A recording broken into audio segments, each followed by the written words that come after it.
This is how you create Vogue Ready images in the style of Jacquemus for your own brand. None of these images are real. I created them all in AI. You know, Midjourney is that girl. First thing, I always use ChatGPT. We refine art direction and brand strategy, creative strategy, also sometimes to help with prompts. If you don't know how to do any of this, check out the top of my page. Now that I've worked through the elements of the prompt, I'm going to show you a little bit of my workflow. I'm using a cowboy hat as the brand example. The initial images my prompting started creating. Really loving how sculptural the cowboy hat looks here. But this was really interesting. Rock formation kind of looking like a hat. This sculptural image, even though I'm not a huge fan of the tone, it's a bit yellow. This extra brim is giving me life. This here is more of a standard image. It was just really pretty. I then decided to bring in a bit of a disco cowboy hat, as that's really trending right now. I love the composition and the disco against the rocks. I love the half hidden face. This would be a really great image for above the fold. It just needs some editing work. This one here also needed some editing work. You can do right there in Midjourney utilizing those features. If you're not sure how, go to the top of my page. This is a variation of the first one we looked at. I love the hat. It looks very 10-gallon. I feel like also this one's ready to ship. You just need to fix her face. I did some subtle variations of the other image, not even more like surrealist and avant-garde. So I don't think it's a great fit for this particular brand, but however, another brand, Chef's Kiss.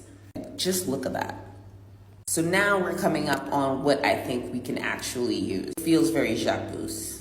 And then for some final behind the scenes work, getting some final of those disco and cowboy hat images that you can actually use in real life. Came across this one, loved the color story, didn't really like the placements of the hat, so I'm gonna edit this. This version I really loved. Really starting to understand that I want the actual hat to be as oversized like Jacquemus always does. I went back in and edited the prompt and made sure it was 30 feet tall, so it really understood the scale.